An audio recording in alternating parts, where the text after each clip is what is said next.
Bismillahirrahmanirrahim. Assalamualaikum warahmatullahi wabarakatuh. Apa kabar anak-anakku sekalian? Mudah-mudahan kalian selalu dalam lindungan Allah Subhanahu wa taala dan pastinya selalu diberi kesehatan dan keberkahan oleh Allah Subhanahu wa taala. Anak-anakku, pada kesempatan kali ini insyaallah kita akan belajar bersama tentang makanan yang halal dan makanan yang haram. Di akhir pembelajaran nanti harapannya kalian bisa mengetahui apa saja makanan yang halal atau apa ketentuan yang makanan itu menjadi halal, kemudian ketentuan makanan itu haram. Anak-anakku, Allah Subhanahu wa taala berfirman di dalam Al-Qur'an surah Al-Maidah ayat 88. Wa kulu mimma razaqakumullahu halalan thayyiba. Wa kulu mimma razaqakumullah, dan makanlah dari apa yang telah direzekikan oleh Allah Subhanahu wa taala. Halalan thayyiba, yang halal lagi baik. Halal artinya apa? Halal artinya adalah jelas makanan itu dibolehkan berdasarkan ketentuan syariat Islam. Nanti insya Allah akan kita bahas. Thayyibah maksudnya apa? Baik makanan itu, mengandung nutrisi, bergizi, dan pastinya menyehatkan, tidak malah membuat kita sakit. Kalau seandainya ada pertanyaan, apakah ada makanan yang halal tapi tidak thayyib, halal tapi tidak baik? Ada.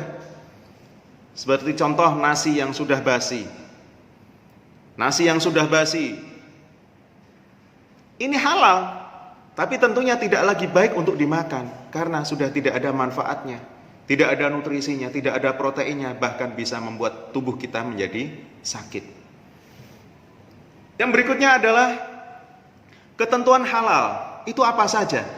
Paling tidak ada 3. Halal dari segi wujudnya, halal dari segi cara mendapatkannya, halal dari segi cara pengolahannya. Kalau kita bahas halal dari segi wujudnya, jelas makanan itu adalah makanan yang halal sesuai dengan syariat Islam, tidak diharamkan oleh syariat Islam, tidak diharamkan oleh Al-Quran maupun hadis Rasulullah Sallallahu Alaihi Wasallam. Dari segi wujudnya juga makanan itu tidak menjijikkan, tidak kotor. Dari segi wujudnya juga makanan itu tidak mendatangkan madarat, tidak membuat bahaya bagi tubuh kita. Ini dari segi wujudnya. Yang berikutnya halal dari segi cara mencapainya. Halal dari segi cara mencapainya atau cara mendapatkannya adalah makanan itu tentunya didapatkan dengan cara-cara yang halal, tidak didapat dengan cara mencuri dan lain sebagainya. Yang ketiga adalah halal dari segi proses pengolahannya. Jelas makanan itu harus diolah secara ketentuan Islam. Tidak dicampurkan di sana barang-barang atau benda-benda yang haram. Tidak ada campuran yang haram, sehingga halal cara pengolahannya. Anak-anakku yang berbahagia dan dimuliakan Allah Subhanahu wa taala, untuk selanjutnya bagaimana dengan makanan yang haram? Makanan haram adalah jelas makanan yang dilarang oleh Allah Subhanahu wa taala. Baik itu dilarang melalui Al-Qur'an maupun dilarang melalui hadis Rasulullah sallallahu alaihi wasallam. Yang pertama adalah makanan haram, yang pertama adalah sesuai dengan apa yang dikatakan oleh Allah Subhanahu wa taala di dalam Al-Qur'an surah Al-Maidah ayat 5. Allah Subhanahu wa taala berfirman, "Hurrimat 'alaikumul maitatu wad-damu wa lahmul khinzir wa ma uhilla li ghairillahi bihi wal munkhaniqatu wal mawqudatu wal mutaraddiyatu wan natihatu wa ma akala as-sab'u illa ma dhakkaitum wa ma dhubiha 'alan nusubi wa an tastaqsimu bil azlam." Dari ayat ini jelas kita bisa mengetahui bahwa makanan yang haram adalah, yang pertama adalah bangkai. Bangkai. Untuk diketahui anak-anakku sekalian, ada 2 jenis bangkai. Mohon maaf, bangkai itu apa? Bangkai adalah binatang yang mati tidak karena disembelih, sehingga jadinya bangkai. Ada 2 jenis bangkai binatang yang dihalalkan oleh Allah Subhanahu wa taala, yaitu apa? Bangkai ikan dan bangkai belalang. Ini ikan tanpa kita sembelih, halal untuk kita makan. Belalang, tahu belalang ya?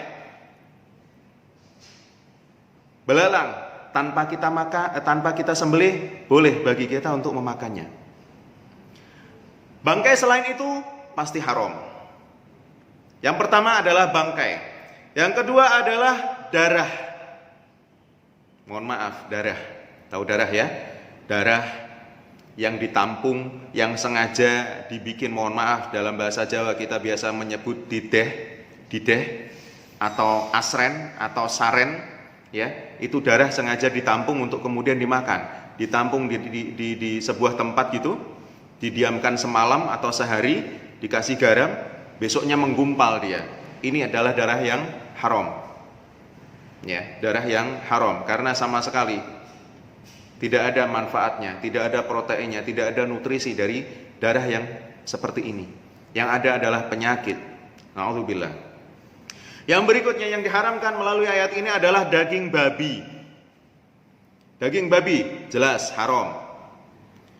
Yang berikutnya yang diharamkan melalui ayat ini adalah binatang yang disembelih tanpa menggunakan nama Allah Subhanahu wa taala, tidak mengucap bismillah.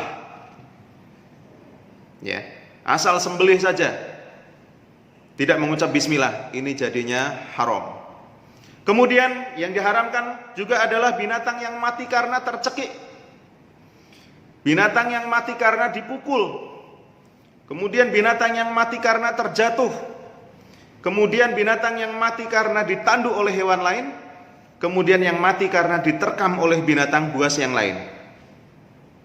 Ini haram untuk kita makan. Kemudian yang haram juga melalui ayat ini adalah binatang yang sengaja disembelih untuk berhala.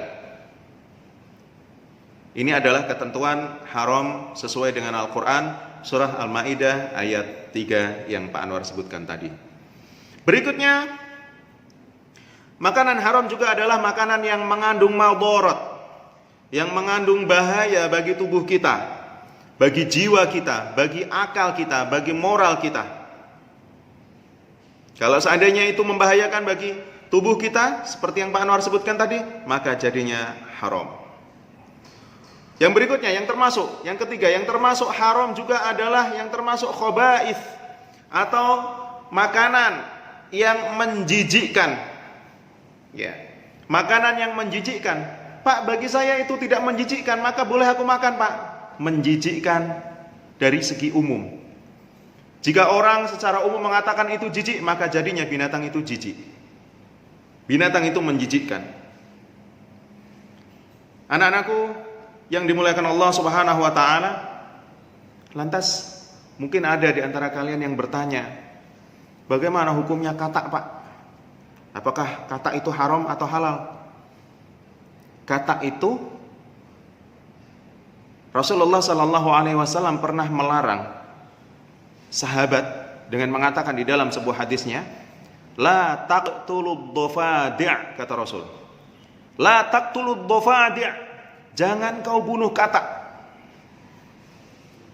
Katak itu haram bukan karena hidup di dua alam.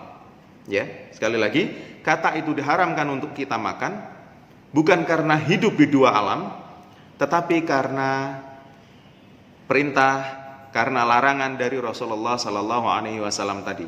La taqtulud dhafadi', jangan engkau bunuh katak. Demikian anak-anakku yang bisa kita bahas pada kesempatan kali ini tentang makanan yang halal dan makanan yang haram. Semoga yang sedikit ini bisa bermanfaat bagi kita semua, dan insya Allah di lain kesempatan kita lanjutkan dengan minuman yang halal dan minuman yang haram. Terima kasih atas perhatian kalian. Tetap semangat dan assalamualaikum warahmatullahi wabarakatuh.